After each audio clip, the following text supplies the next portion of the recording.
కొట్లాడి తెచ్చుకున్న తెలంగాణ రాష్ట్రం 10 ఏళ్ల పాటు కొద్ది మంది చేతుల్లో బందీ అయి ప్రజలకి స్వేచ్ఛ లేకుండా, స్వాతంత్రం లేకుండా, హక్కులు లేకుండా ఉన్న వనరులన్నీ దోపిడీకి గురవుతా ఉంటే రాష్ట్ర కాంగ్రెస్ కమిటీ ఆలోచన చేసి ఆనాడు పిసిసి ప్రెసిడెంట్ గా నియమించబడినటువంటి శ్రీమతి సోనియా గాంధీ గారు, రాహుల్ గాంధీ గారు ఆశీస్సులతో నియమించబడినటువంటి రేవంత్ రెడ్డి గారు ఇదే ఇంద్రవల్లి దగ్గర నుంచి ఆనాడు శంఖారావం పూరించడం జరిగింది.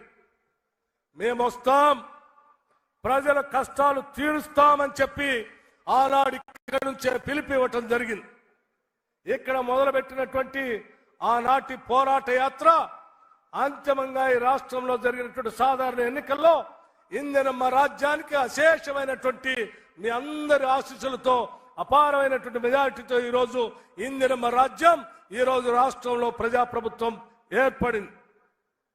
ఏర్పడినటువంటి ప్రజాప్రభుత్వం ద్వారా ఇచ్చినటువంటి మాటను మర్చిపోకుండా ఇంద్రవల్లి దగ్గరకు వచ్చి అదే మేశ్రం వంశస్థులైనటువంటి నాగోబా దేవాలయం దగ్గర నుంచి ఇచ్చిన మాటను నిలబెట్టుకుంటూ ఈ ప్రాంతం నుంచి అభివృద్ధి కార్యక్రమాలకి శ్రీకారం చుట్టాలనేటువంటి ఆలోచనతో మొదలుపెట్టినటువంటి సభే ఈనాటి ఇంద్రవల్లి సభ అని కూడా ఈ సందర్భంగా మీ అందరికీ మనవి చేస్తా ఉన్నాం.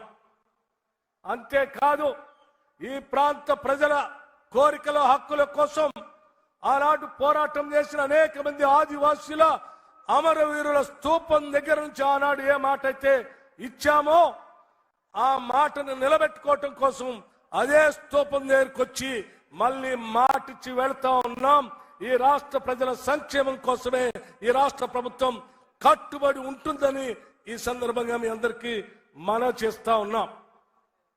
స్నేహితులారా, ఇదే ఇంద్రవల్లి ఆనాడు నేను సిఎల్పి నాయకుడిగా, ఆనాడు రాష్ట్ర కాంగ్రెస్ కమిటీ అధ్యక్షుడిగా రేవంత్ రెడ్డి గారు ఓ పక్కన సభలు, సమావేశాలు, భారీ బహిరంగ సభలు చేసుకుంటూ నేను ఇక్కడ నుంచి పాదయాత్ర మొదలుపెట్టాను.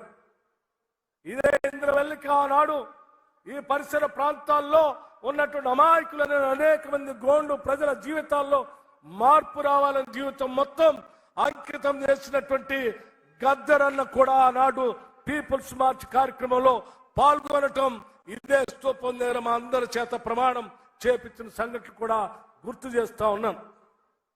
అటువంటి యోధుడు శ్రీ గద్దరన్న గారి పేరు మీద నిన్ననే రాష్ట్ర ప్రభుత్వం కవులు, కళాకారులకి, సినిమా రంగానికి ఇచ్చేటువంటి నంది అవార్డుని తెలంగాణకి తలమానికంగా ఉన్నటువంటి తెలంగాణ కోసం పోరాటం చేసినటువంటి గద్దరన్న పేరు మీద గద్దరన్న అవార్డులుగా ప్రకటించి మేము ఈ ప్రభుత్వం పోరాట యోధుల ఆలోచనల్ని, అమరవీరుల ఆలోచనల్ని, తాడిత పీడిత ప్రజానికొక్క కళల్ని నిజం చేయటం కోసం ఇందిరమ్మ రాజ్యం పనిచేస్తుందని చెప్పేటువంటి ఉదాహరణకి ఈ 2 కార్యక్రమాలుగా మీ అందరికీ చెప్తా ఉన్నాను. అదేవిధంగా ఈ ప్రాంతంలో పాదయాత్ర చేస్తున్న సందర్భంలో అనేక మంది గోండు కుటుంబాలు మా దృష్టికి తీసుకొచ్చినటువంటి ప్రధానమైనటువంటి అంశం ఐటీడీఏని పునరుద్ధరించమని, సెల్ఫ్ హెల్ప్ గ్రూప్స్ కి డబ్బులు బాగా ఇవ్వని, అట్లాగే ఇక్కడ ఉన్నటువంటి త్రివేణి సంగమాన్ని పూర్తి చేయమని, చిట్మాన్ ప్రాజెక్టును పూర్తి చేయమని కోరారు.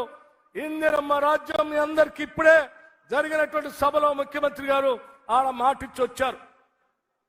ఈ రాష్ట్రంలో ఉన్నటువంటి సెల్ఫ్ హెల్ప్ గ్రూప్స్ సంబంధించినటువంటి వాళ్ళందరికీ కూడా పెద్ద ఎత్తున ఆర్థికంగా నిలబెట్టడం కోసం కోట్లాది రూపాయలు ఇవ్వటానికి రాష్ట్ర ప్రభుత్వం కట్టుబడి ఉందని ఇప్పుడే ప్రకటించారు. మరొక్కసారి ఇక్కడ నుంచి చెప్తా ఉన్నాం, తప్పనిసరిగా త్రివేణి సంగమాన్ని, చిట్మాన్ ప్రాజెక్ట్ ని పూర్తి చేస్తామని, ఈ పరిసర ప్రాంతాల్లో ఉన్నటువంటి నీటి వనరులన్నిటి కూడా ఇక్కడ ఉన్నటువంటి పేద గోండు గృహాలకు అన్నిటికీ అందించే కార్యక్రమం చేపడతామని, అట్లాగే భూములకు సంబంధించిన ధరణి ద్వారా భూములు కోల్పోయిన మీ అందరికి కూడా భూములు అప్పజెప్పే కార్యక్రమాన్ని కూడా ఇందిరమ్మ రాజ్యం చేపడుతుందని చెప్పి మీ అందరికీ మాటిస్తూ సెలవు తీసుకున్నాను.